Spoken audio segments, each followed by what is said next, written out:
Então, vamos falar desse negócio aí que tá todo mundo falando, né? Tal da IA, inteligência artificial. Que tem gente que fala que não é nem inteligente nem artificial. Vocês já ouviram esse? Já. Discordo. É verdade? Então Sim. vamos começar. Então, por que existe essa... Que eu saiba, isso é mais uma fala do Nicoleles, especificamente, né? Exatamente. Eu já vi ele falando sobre isso. Eu acho, né, para mim é mais uma frase de efeito, mas artificial, acho que é pela própria definição de artificial, que é algo feito pelo ser humano, para mim não é algo contestável. Qualquer coisa feita pelo ser humano é artificial e essa máquina é. Aí talvez seria mais a discussão sobre ser inteligente.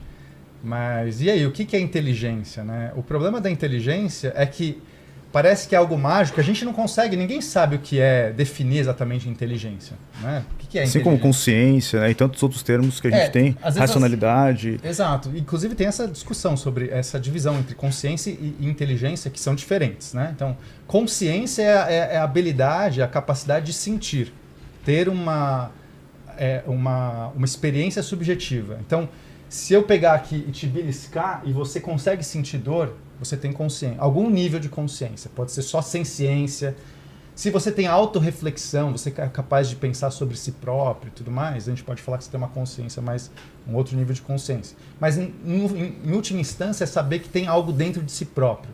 Você agora é o veículo da sua própria experiência. Você sente algo, né? Você não... Aí você pode falar que um robô não sente nada. O robô pode emular. Então, se o robô fala, tá doendo, será que ele sentiu dor? Não é porque ele falou que sente. Então, isso é uma outra discussão. Consciência é outra discussão. Outra discussão. Mas eu posso falar que inteligência... Aí a discussão talvez seja o que é inteligência? E é muito amplo. É muito difícil a gente saber o que nos faz, o que está acontecendo dentro do nosso cérebro que fala que isso é inteligência. Uma capacidade de raciocínio, uma capacidade de articular, de entender lógica, de... Eu prefiro uma definição mais simples, que é prática, porque aí não entra nessa questão da filosofia, do que está acontecendo por trás que a gente não sabe, que é capacidade de resolver tarefa. Resolver tarefas complexas. Então, quanto mais complexa uma tarefa é, mais inteligência pode atribuir. Mas é muito amplo. E aí, nesse sentido, se a gente for para uma definição mais prática, essas máquinas, essas IAs, elas são inteligentes porque elas conseguem resolver cada vez tarefas mais complexas. Hoje você conversa com uma dessas máquinas, você consegue passar problemas muito rebuscados, que há 5 anos seria inacreditável.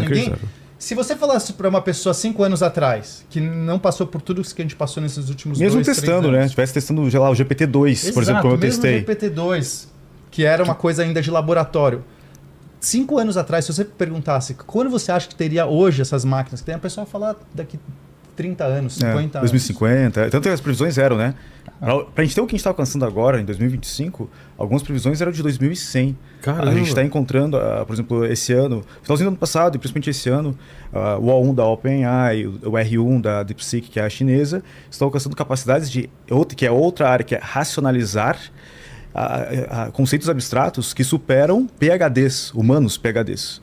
Então a gente está alcançando níveis muito rapidamente que disruptam completamente. Eu vejo até quase como uma ferida narcísica isso, ao ponto de cientistas grandes, como o próprio Nicoleles, ter essas falas, porque se a gente, eu vejo como um reducionismo, a gente pegar e falar que a IA é basicamente um algoritmo de probabilidades que vai prever o próximo token. Beleza, isso acontece ali dentro. Mas assim como os nossos neurônios, nesse momento, estão disparando. A gente não pode reduzir nós aqui a carbono, a neurônios disparando. O que é a inteligência do ser humano? O que é a consciência do ser humano? São neurônios disparando. Tudo bem, isso acontece. Mas é um dos fatores. Então, eu acredito que nós estamos à beira dessa nova descoberta.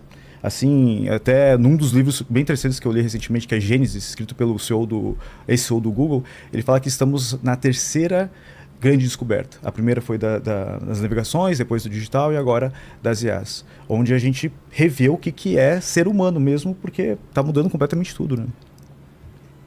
E a partir daí, então, vamos definir o que é IA, como que começou isso, tem um início no tempo? IA é uma coisa muito antiga, não é de agora. Inteligência artificial ela surge na década de 50. O termo, inclusive, surge nesse período, acho que se não me engano, 54. 54, acho. Então, assim, é uma área de pesquisa já muito antiga e tem vários tipos de fazer IA. A IA que fazia mais sucesso nessa época, né, década de 50, 60, era uma IA chamada IA simbólica, que ela trabalhava com símbolos, tentava fazer tipos, basicamente lógica. É uma IA que você programa logicamente ela para conseguir encontrar os padrões, né? Uma IA basicamente é uma máquina que consegue encontrar padrões, ela consegue resolver tarefas que você vai treinando ela para fazer. Então, qual é a diferença de uma IA e um código de computador convencional, né? Eu cheguei lá, sou programador, programei um programa lá, faz alguma tarefa. Qual é a diferença? O que eu digo? Isso aqui é uma IA, isso não é uma IA. Então, um código de computador convencional, você faz uma receita de bolo. Você programa ele passo a passo que você quer executar. Então pode ser realmente fazer um bolo. Primeiro você quebra o ovo, não sei o que, põe, bate. Você resolve, a gente chama de algoritmo. Sim. É uma receitinha de bolo que ele vai executar aquilo.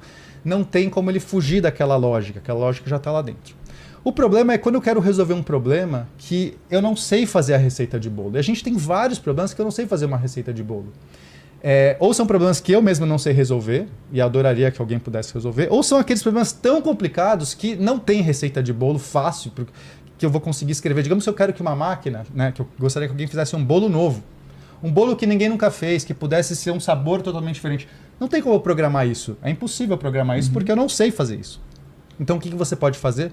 Eu vou treinar, vou fazer um algoritmo de inteligência artificial que eu vou treinar. Então eu vou expor ele a vários tipos de receitas de bolo diferentes e ele vai aprendendo vários tipos de bolo diferentes. Então eu coloco ele ali, o que eu estou querendo que ele treine, receitas de bolo, e ele vai aprendendo. Ele vai começar a tentar fazer novas receitas de bolo. Então é um outro jeito de você criar um programa. Você não diz para ele o que ele vai fazer, você vai treinando ele com dados. Então você precisa ter muitos dados. E a partir de então ele vai tentar criar dados que replicam, que sejam mais ou menos como aqueles que você fez. Ele vai encontrar os padrões, né, desses dados, com base nesses padrões. Reconhecimento de padrões, entender. Vai encontrar caminhos diferentes para poder chegar em conclusões. E você que programou, você não sabe exatamente o que ele vai fazer. Essa é a diferença. O programador não consegue falar, olha, ele vai fazer o bolo assim. Porque você, claro que durante o treinamento você vai condicionando, você tem mais ou menos noção, mas ainda assim, o que ele vai fazer? A inteligência artificial ela é treinada e ela vai respondendo por inferência no momento que você faz as perguntas, você quer o novo bolo, e ela vai gerar um bolo novo. Então vamos lá, na década de 50 tinha essas IAs simbólicas e elas meio que dominavam, teve muito sucesso. Aí teve o inverno da IA, tiveram 2 invernos da IA lá por volta da década de 70, esfriou, todo mundo achava que em 30 anos o pessoal estaria fazendo uma máquina que pensava. Tem as previsões do Alan Turing, que é o pai da computação, e ele fez o teste Turing, inclusive, que é um teste para tentar imaginar um futuro que as IAs pudessem se passar por um ser humano. E que já foi também... Hoje em dia já passou. Hoje em dia já passou. Esse teste não valida, funciona, não valida mais. Que era o teste Turing, aquele esquema de você não saber se o outro lado é um homem ou uma máquina e você... Você conversa só por terminal. Então imagina o seguinte, você chega no terminal, faz uma pergunta, recebe 2 respostas. Uma dada por uma máquina, um dado pelo ser humano. Se depois de 5 minutos de conversa você não conseguir saber quem é a máquina e quem é o ser humano, a máquina passou no teste. Ela conseguiu ser tão boa quanto um ser humano. E veja, qualquer tipo de pergunta. E essa é a graça do teste Turing. Ele está comparando justamente com quem? O padrão é o ser humano. Já que o Alan Turing ele não conseguia... definir a inteligência de uma maneira categórica para todo mundo entender, que ele falou assim, cara, eu não vou definir inteligência, eu vou usar o ser humano como régua. E por isso que é interessante, quer dizer, se hoje uma máquina consegue se passar por um ser humano para qualquer tipo de pergunta, então começa a questionar esse negócio. É inteligente ou não é inteligente? Porque... Você vê aquele filme, qual que é o filme que é basicamente sobre o teste de Turing lá? O Ex Machina. Ex Machina, cara, é muito bom, né? O cara leva o cara lá pra testar uma robô pra ver se ela passa. Sensacional esse filme. Mas e esse já era um filme visionário, era meio que ficção científica. E hoje a gente já está vivendo na prática. Assim, a gente, inclusive lá na Caramelo Biônica, a gente implementa o teste Turing de verdade. E engana muito, gente. A gente aplicou... Sério? É muito difícil hoje em dia. Se tem alguém por trás ali que entenda de engenharia de prompts, entenda de RAG, entenda um pouquinho de como funciona isso, consegue criar conversas que são mais profundas. As minhas conversas recentes, pelo menos durante os últimos 3 meses, são mais profundas com IAs do que com pessoas. Tem gente que está se consultando com IA, né? Sim. Chinesas namoram já com IAs. Né? Claro que assim, a gente tem que tomar muito cuidado, né? Assim, a gente está realmente abrindo uma caixa de Pandora. eu não recomendo, por exemplo, você fazer análise hoje, contratar uma IA como psicólogo, porque você essas IAs ainda são muito instáveis em alguns contextos, elas podem gerar... Até a própria Anthropic lançou recentemente, foi hoje ou ontem, um modelo que, segundo eles, não alucina mais. Loucura, né? Então. E daí começa a ficar um pouco mais, cada vez mais, e aí a gente está caminhando para isso. Exato, né? mas eu não tenho dúvida, Vilela, que vai chegar esse momento que um profissional, por exemplo, de psicologia ou medicina, ou vários outros, você vai preferir a IA. A IA vai ser mais... Ela já é mais assertiva, né? Mais eficiência. Ela já tem algumas pesquisas nos Estados Unidos que mostram que um médico sozinho, ele vai ter uma porcentagem, uma pessoa falando com a IA, com o ChatGPT, tem uma porcentagem de assertividade, e o médico com o ChatGPT tem uma outra. O que eles achavam? Eles achavam que o médico, usando o ChatGPT, seria mais eficiente, depois o médico, depois a pessoa. Não, ao contrário, o médico ele atrapalha no diagnóstico. Ah, é? Em todos os testes que eles fizeram, o ser humano passando para a máquina o que ele estava sentindo, etc., ou mandando relatórios, etc., ela conseguia ter uma assertividade muito maior do que o médico. Então o médico foi em último lugar. O médico no meio estava atrapalhando. O médico ele atrapalhou o processo. Mas isso hoje, a gente não está nem no fim. Assim, a gente está no começo de tudo isso. A gente está no começo. Por isso que esse é o grande ponto. Mas vamos voltar na parte histórica, que eu acho que é legal. Então, depois dessa IA simbólica, começaram a surgir as redes neurais. Redes neurais é um outro jeito de fazer IA. Em vez de você usar símbolos e lógica, você usa neurônios artificiais. E essa é a IA que domina hoje. Mas neurônios artificiais? Você é simulado no computador, não são de fato... Por cerca de quase 20 a 30 anos, o criador disso ele foi ridicularizado exatamente por essa frase que tu falou. Neurônios artificiais, todo mundo ridicularizou o Geoffrey Hinton, que é o criador, que hoje é considerado o pai da IA, que diz constantemente que a IA é inteligente, que existe inteligência. A gente entra já nesse ponto, porque é muito interessante, mas então, o que é a ideia desse neurônio artificial? O Geoffrey Hinton, junto com outros pesquisadores, estavam estudando o cérebro. O grande objetivo dele era entender como a mente funcionava. Ele era essa criança curiosa que queria entender como o cérebro funcionava. E aí ele começou a fazer pesquisa nessa área da medicina, da neurociência. E ele falou, cara, eu vou tentar simular esses tipos de neurônio. Não é que ele criou a rede neural, já existiam redes neurais, mas ele foi o que, possivelmente, o grande padrinho dessa IA que realmente fez isso acontecer.